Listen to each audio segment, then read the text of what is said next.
niya na ng alcohol. Ayaw.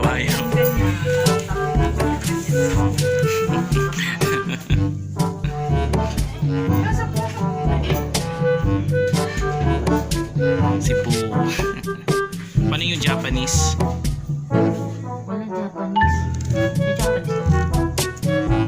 Hindi Japanese to. Diba ano yun yung... Si ano yung maliit. Opo.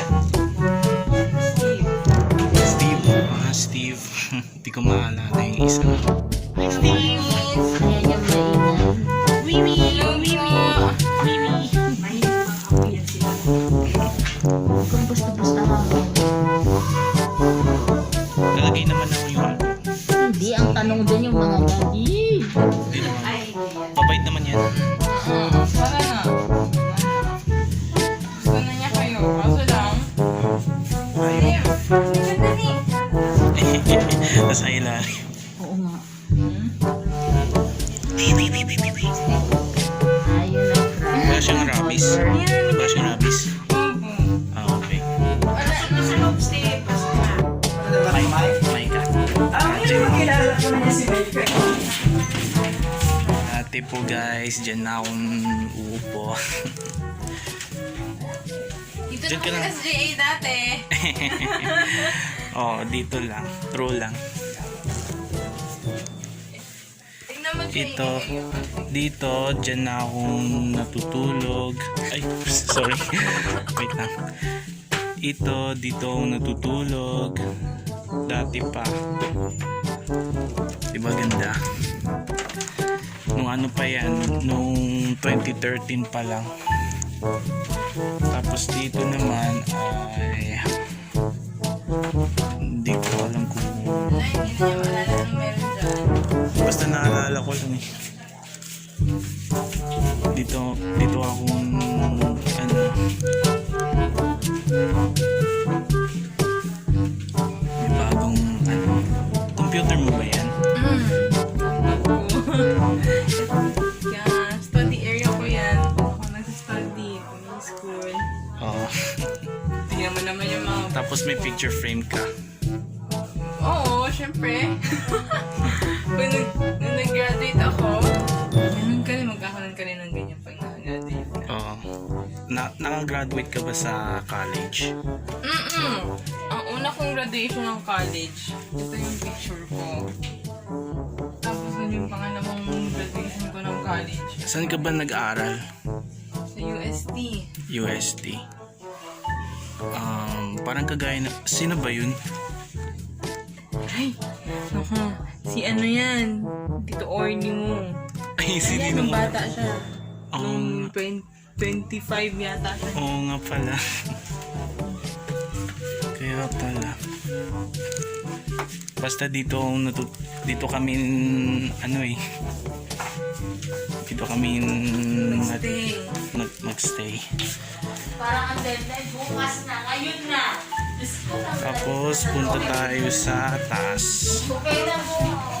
Ngayon nga lang ako nakaranas na nagpa-quiz man. Dati kasi ano walang ano ba tawag? May pusa pa dyan no.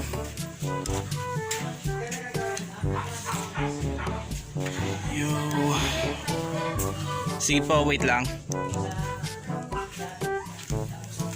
Yo, what's up? Shout out naman sa ano, yung sa yung parang kwarto ni ano ni Nino. Hello Muning. Tingnan mo. Gandang view dito. Makita nyo naman guys. Tapos may sili. Maraming halaman dito.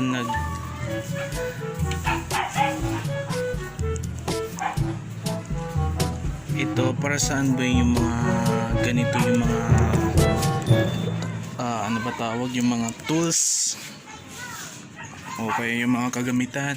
So guys, magsisimba kami dyan sa ano.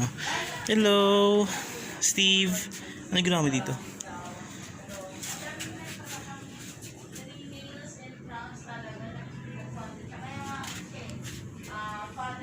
Ano na, Steve? Samahan mo ako. Steve. Di bali na lang. So, like and subscribe lang ah. A few moments later. So ano po guys, magsisimba po kami, papunta po kami dun sa ano. So ito naman po.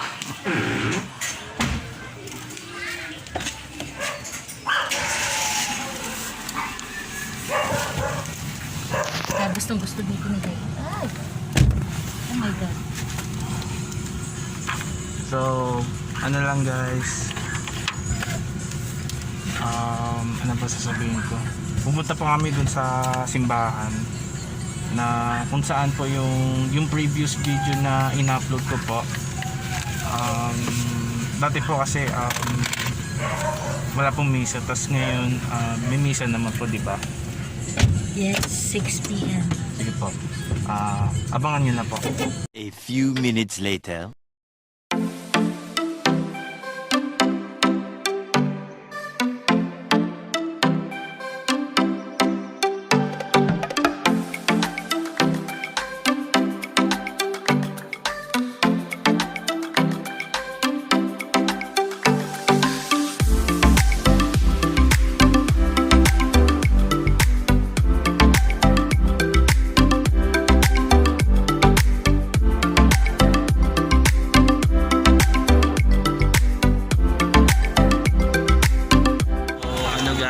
Matagal pang ano ay malapit na po ba? Malapit na. Malapit. Focus mo doon. Itapat mo doon. Itapat mo. Malapit na po guys. Malapit na mag-start ang mass.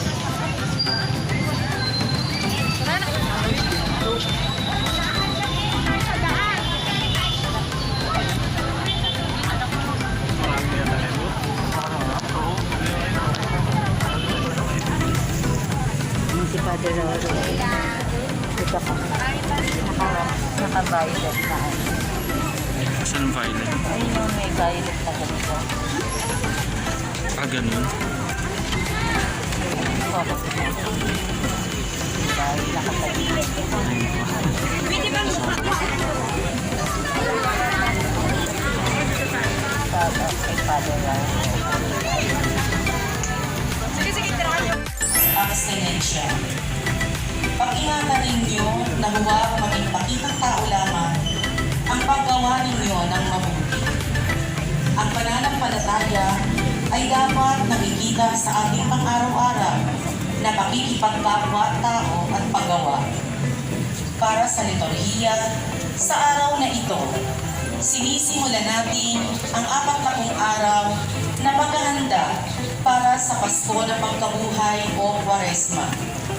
Ang panahong ito ay tumatagal hanggang bago ang misa sa paghahapunan ng Panginoon sa Huwebes Santo. Ang altar at santuaryo ay di dapat palamutian ng bulaklak, maliban sa ika-4 na linggo ng Kwaresma. Ang mga ikakasal sa panahong ito ay dapat unawain ang natatanging katangian ng panahong ito ng liturhiya.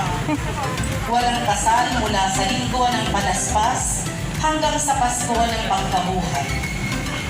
Ang pananampalataya sa pinakamalawak na kahulugan nito ay isang pangunahing katotohanan sa buhay Pilipino. Ito ay isang pang-araw-araw at likas na isinasaalang-alang sa lahat ng ating pakikipagkapwa at paggawa araw-araw.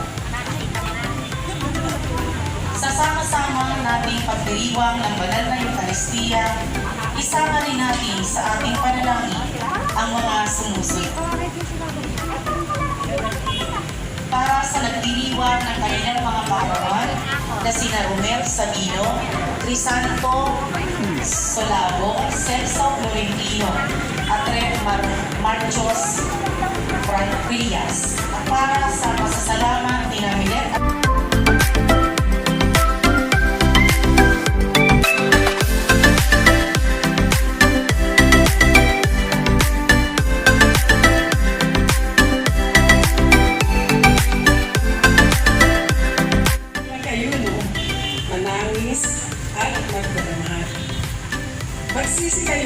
tao sa puso, hindi pakitang tao lamang.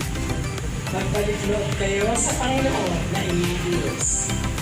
Siya'y may magandang loob at puspos ng awa, mapagpahinuhod at tapat sa kanyang pangako. Laging handang magpatawad at hindi magpaparusa. Maaaring lingapin kayo ng Panginoon at bigyan ng masaganang ani. One eternity later. Bag, Chanel. Sweatshirt, Lacoste. Watch, Rolex. Kwintas na puro peras. Dangling earrings. Sino magmamay? Magmay naman kayo. May?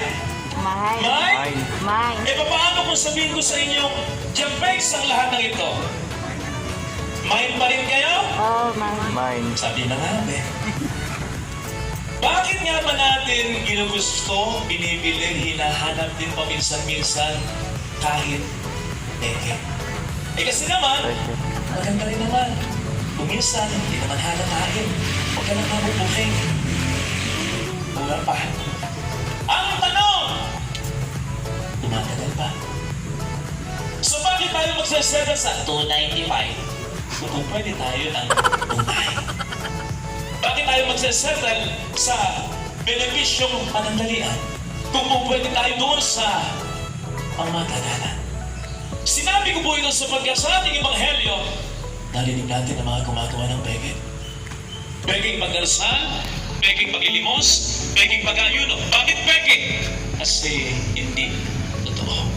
Bakit nila ginagawa ito? Para pag-usapan, para hangaan, para ituluhin ang karamihan. Sino ba naman ang ayaw niya? Yun nga lamang, anong sabi ng ating Panginoon? 3 beses, tinanggap na nila ang kanilang gantimpala. At that very moment, tinanggap na nila. Wala na itong kasunod pa. Kahit pa sa Diyos na nakakakita ng lantarang ginagawa nila. So ito ba ang gusto natin? Instant, quick gratification or blessing. Ayaw ba natin yung sa araw-araw na ginawa ng Diyos, minuto, segundo, oras-oras?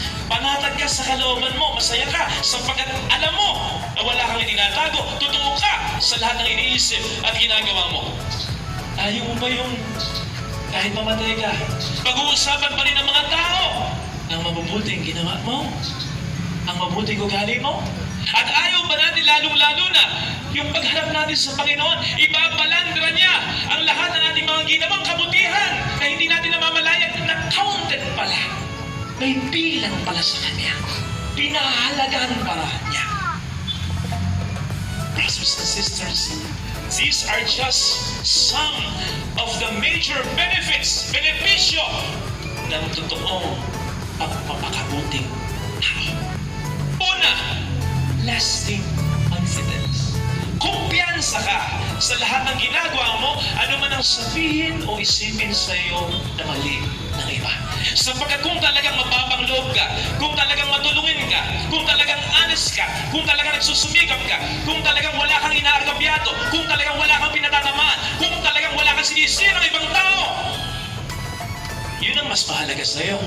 Hindi ang maling iniisip ng ibang tao. Kumbaga, secure ka sa sarili mo. Minsan, mayroon tumawag sa akin. Nagmamalasakit lang naman. Ang sabi niya sa akin, Father, tubig na babalita ako. Ano yun? Kapag nagkakasal ka raw, mayroon kang talent fee. Sinabi niya sa akin, yung presyo ko, napawaw ako. Sabi ko, kung lahat ng kinasal ko, ganyan ang tinanggap ko, at talagang nagpresyo ako, kaya na ako.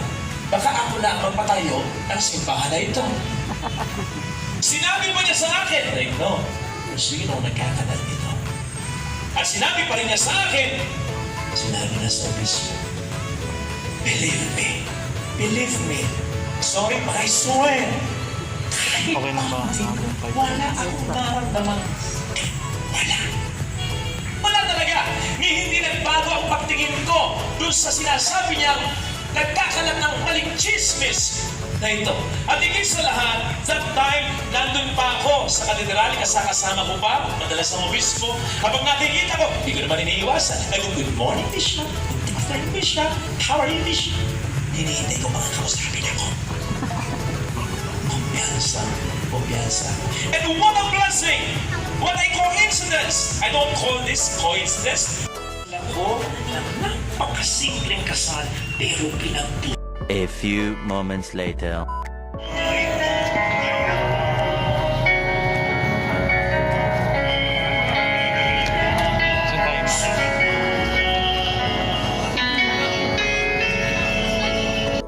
Kasi ng Panginoon ang ating buhay at kaligtasan. Mawala tayong lahat ay nangyayari. Panginoon, hindi ako karapat-dapat na magpatuloy sa iyo, ngunit sa isang salita mo lamang ay gagaling ka.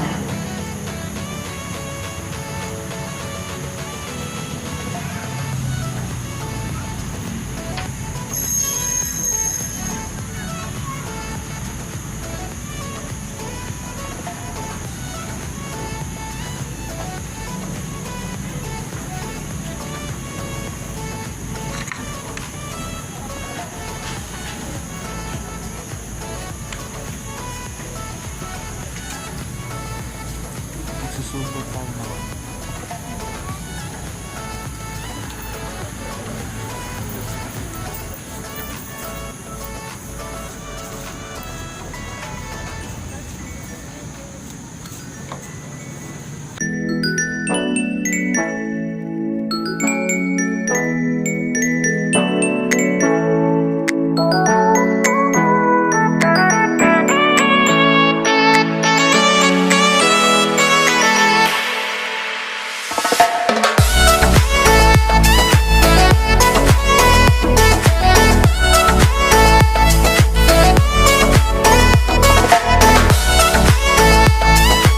Babalik po kami.